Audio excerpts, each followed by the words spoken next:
시켜. 법대로 해. 오늘 우리 꼬꼬 부부 네. 또 이제 지금 오늘 살펴볼 이슈는 이래요. 이것도 타이틀이 굉장히 네. 센데요. 클럽에서 만난 남자와 원나잇, 그러니까 소위 말하는 하룻밤이죠. 원나잇으로 임신까지 해서 결혼했지만 남편은 가출했습니다. 네. 근데 그래서 이 여성이 책임을 묻고 싶다. 요게 이제 타이틀이에요. 네. 굉장히 세네요. 네, 네. 이게 또 뭐 YTN 라디오 조인섭 변호사의 상담소에 네. 이제 소개된 사연인가 봐요. 네네. 일단 제목 그대로 예. 클럽에서 만난 남성과 하룻밤을 보낸 뒤에 임신한 여성이 이제 결혼은 했어요. 네네. 했는데 졸지에 싱글맘이 될 처지에 놓였다라는 아이고. 사연이에요. 네네. 그러니까 혼인신고를 또 하지 않으신 상태였나 봐요. 결혼식만 올리고. 네네. 그래서 이 남편한테 결혼식 비용 그리고 혼수에 대한 손해배상 책임을 묻고 싶다라고 조언을 구하셨습니다. 네네. 좀 사연을 살펴보면 이 사연자 A씨는 클럽에 놀러 갔다가 우연히 만난 남자와 하룻밤을 보냈는데 네. 이후 얼마 지나지 않아 임신한 사실을 알게 된 거예요. 네. 근데 이제 임신 처음엔 중절을 하시려고 생각을 하셨나 봐요. 근데 의사로부터 앞으로 이제 임신을 못할 수 있다. 중절 수술하게 되면 예. 그렇게 얘기를 듣고 마음을 돌려서 고민 끝에 이제 아기를 낳기로 결정을 한 거죠. 네. 다행히 이 남자분과는 연락을 계속 주고 받았나 받았어요? 봐요. 그래서 네네. 얘기를 하는 과정에서 이 남성이 결혼을 원하지 않는다라는 사실은 알았지만 내심 알고 있었지만 예. 그래도 이제 어떡해요? 본인은 뭐 아이를 낳아야 되는 상황이니 예. 약간 모른 척하고 그냥. 진행을 시킨 거예요. 네네. 네, 그래서 이제 근데 사실 뭐 서로 얼마나 알겠어요. 잘 알아도 그쵸. 같이 막상 결혼 생활을 하면 모르는 부분이 매일매일 나온다고 하는데 예. 결국 서로 너무 모르는 상태에서 부부가 됐고 신혼여행 갔다 오자마자 이제 크게 다퉜다고 합니다. 그 아이고. 남편분이 신혼여행 갔다 와서 다투고 예. 집을 나가서 돌아오지 않고 있대요. 예. 그럼 지금 뭐 거의 시골리고 여행 갔다가 지금 가출 뭐 거의 상태고, 네, 그쵸. 아이고. 혼인 신고도 안 한 상태인데 예, 예. 결국 아이도 홀로 낳았대요. 그러면 아이 출산할 때까지도 계속 뭐 없었던 그냥 거죠. 없었던 거예요. 네. 그래서 이제 아기를 보고 나니까 아기한테 너무 미안한 마음이 들고 네. 이제 아기 아빠라는 사람에 대해서 별 기대를 하지 않게 된 거죠. 그럴 수 있네요, 상황상. 네, 책임감이 없다라고 이렇게 느꼈던 것 같아요. 충분히 느낄 수 있죠. 네. 그래서 이대로 결혼 생활을 유지한다고 해도 아무 의미가 없을 것 같고 그래서 이제 결혼 생활은 끝내고 예. 최신으로 가전 뭐 혼수 이런 거 준비했을 거 아니에요. 네. 그런 거 관련해서 손해배상도 받고 예. 또 아기도 자녀로 등록을 해서 양육비도 받고 싶다. 이렇게 이제 사연을 보내셨습니다. 그러면 이제 아이 출산하신 지 얼마 안 되셨나 봐요. 그쵸. 요 고민 보내셨을 예. 때. 그래서 아이 이제 우리 오늘 법대로 해서 또 출생신고 뭐 이제 좀 다뤘었는데 네. 아직 뭐 출생신고 이런 게 정리가 제대로 안 된 모양인 그쵸. 것 같죠? 지금 혼인신고를 하지 않으신 상태이기 예, 때문에 이 낳은 아기도 아직 혼외자예요. 그런 거죠. 그래서 그 정상적인 혼인신고가 된 상태에서 아이를 낳으면 엄마 혼자 해도 당연히 아니, 아빠가 아빠, 친부로 예. 등록이 되지만 이 경우 같은 경우는 엄마가 먼저 지금 사연자분께서 먼저 출생신고를 하신 상황이고 예. 가족관계 등록부에 아버지 가족관계 등록부에 등록을 해서 양육비를 받으시려면 별도의 이제 인지가 청구를, 필요한 예. 거죠. 그렇죠.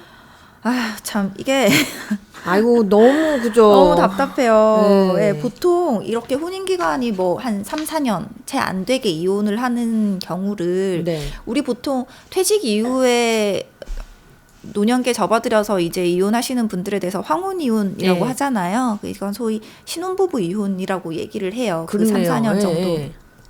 되지 않는데 이혼한 경우를 그렇게 얘기를 하는데 이 기간 같은 경우는 사실 보통의 경우는 예. 뭐 예를 들어 결혼 전에 뭐 상대방의 사업에 투자를 했다거나 뭐 이런 게 아닌 보통의 경우 같은 보통의 네네. 경우에는 네네. 뭐 재산 분할을 할 만한 뭐 공동으로 형성한 재산 이런 게 거의 없을 거잖아요. 워낙 그죠, 뭐 단기니까. 짧고, 예. 그래서 재산 분할이 거의 문제되는 일은 없고 예. 말씀하셨던 것처럼 이제 결혼식을 올린 지 얼마 되지 않아서 이혼을 결정을 하셨으면 이 결혼식 비용이라든지 예물 예단 뭐 혼수 이런 것들에 대해서 이제 문제가 되는데 네. 결혼식 비용은 손해배상 청구로 이제 그 본인이 파탄나게 하는 주된 원인을 가진 사람한테 청구를 하실 수 있어요. 아, 그러면은 뭐 그런 거예요. 예를 들어서 이제 같이 살 거니까 뭐 당신은 뭐 하고 혼수는 내가 다 준비할게. 이렇게 아내가 만약에 그렇게 했어요. 갖고 다 준비했는데 그럼 이제 아내가 돈을 쓴 거잖아요. 근데 네. 어찌됐든 간에 그거가 이제 무용지물이 됐단 말이에요. 근데 내가 돈을 써서 내가 산 거라고 하더라도 만약에 남편이 잘못해서 이게 깨지는 거다라고 하면 요거를 그러니까 이거 구별이 필요한데 네. 혼수 같은 경우는 산 거잖아요. 물건이잖아요. 그렇죠. 그 결혼식은 비용이 들어간 거잖아요. 그렇죠. 그러니까 결혼식 비용은 금전적으로 손해배상 청구가 가능한 부분인 거고요. 내 나라. 예, 혼수 같은 경우는 실무상으로 돈으로 주는 거는 인정이 거의 안 돼요. 다만 네. 가져갈 수는 있어요. 내 거야 그냥 다. 반환 청구가 가능한 거죠.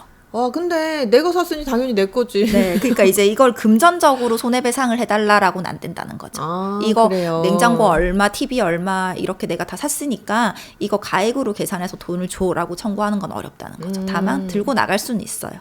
뭐 예를 들어 3천만 원어치 혼수 샀다 이렇게 하면은 너 때문에 내가 쓰지 필요도 너랑 같이 쓰려고 샀는데 네가 망쳐가지고 내가 3천만 원 손해 봤으니까 내놔 이렇게는 그건 안 못한다는 된다는 거죠. 예. 대신 내 거니까 내가 가져가 정도는 되는 거고. 중고나라에 네. 그죠. 이제 그 야채 마켓에다 맞아요. 올려야 되는. 아이고 참 대신에 이제 그 예식장 비용 이런 거는 그런 거는 이제 혼인 파탄 네, 책임이 있는 누구에게 사람한테? 있는지. 물론 이것도 혼인 생활을 꽤 했으면 의미가 없는 건데 예. 결혼식을 올리고 너무 얼마 안 돼서 지금 혼인이 파탄 난 거잖아요. 그리고 네네. 이 경우는 뭐 혼인 신고는 안 했지만 그래서 이혼은 아니겠지만 정상적인 결혼에 대한 이혼은 아니겠지만 사실혼 관계로 그렇네요. 봐서 네. 이제 청구를 할 수 있는 거죠. 그죠. 뭐 결혼식까지 올리고 이렇게 했으면 뭐 신고만 안 했다 뿐이지 뭐 결혼을 했다라는 맞아요. 의미니까. 아이고 참 여자분이 지금 사연만 봤을 때는 여자분이 조금 답답하시겠어요. 네. 그래서 이게 진짜 아까 변호사님 잠깐 말씀하셨는데 진짜 오래 만나고 결혼해도 와, 이 사람이 이런 사람이었던가? 맞아요. 막 이렇게 뭐 새로운 모습이 매일매일 발견된다면서요. 근데 이렇게 짧게 만나. 저도 안 해봤지만 그렇다고 합니다. 그쵸. 예. 저도 아직 경험해보지 못한 세계지만 그렇다고 하더라고요. 전에 듣기로 네. 전에 듣기로 그렇다라고 하는데 네. 그래서 사실은 결혼이라는 건 인생에서 굉장히 중차대한 문제잖아요. 그래서 조금 신중히 잘 결정을 해야 될 필요도 있을 것 그런 같아요. 거 보면 왜 예전에는 결혼식 당일에 신부 얼굴 보고 막 그러면 혼인도 했었대잖아요. 예전엔 다 뭐 우리 네, 할머니 그렇다고 해서 할아버지들 뭐 그분들이 성격 차이로 이혼하지 않잖아요. 그쵸? 이렇게 쓰고 있다가 이렇게 물고 막 맞아요. 예뻐 막 약간 이런 거 많이 나오잖아요. 근데 그분들은 어떻게 그렇게 인내죠, 인내. 그 인고와 정말 그거 인내. 너무 대단한 것 같아요. 지금 생각하면 학대에 가깝지 않나. 그죠.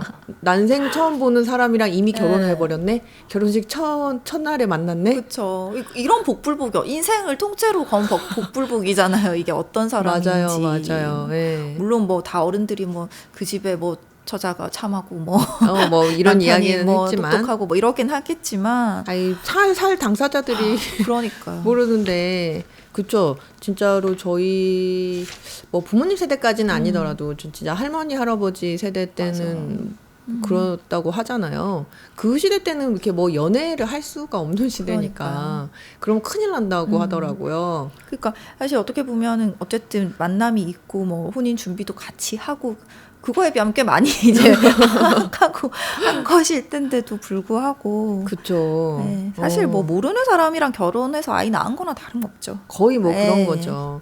근데 이제 또 아이가 문제예요. 그래서 지금 자녀로 등록해서 양육비 받고 싶다. 네. 근데 아까 변호사님 잠깐 그 인지 말씀해 주셨잖아요. 인지 청구. 네. 그럼 인지 청구한 이후에 양육비 청구가 가능한 부분인 거죠? 그럼요, 가능하죠. 예, 양육비 받으실 수 있고요. 법적으로 아빠인 게 확인이 되는 네. 거니까. 그리고 뭐 이런 정황들의 혼인에 이르기까지의 가장 주된 원인이 임신이었기 때문에 그렇죠. 상대적으로 입증도 용이하실 것 같고, 예, 남편분도 이상형에서 뭐 인지를 그렇게 피하실 것 같지는 않아요. 그렇죠. 네. 네.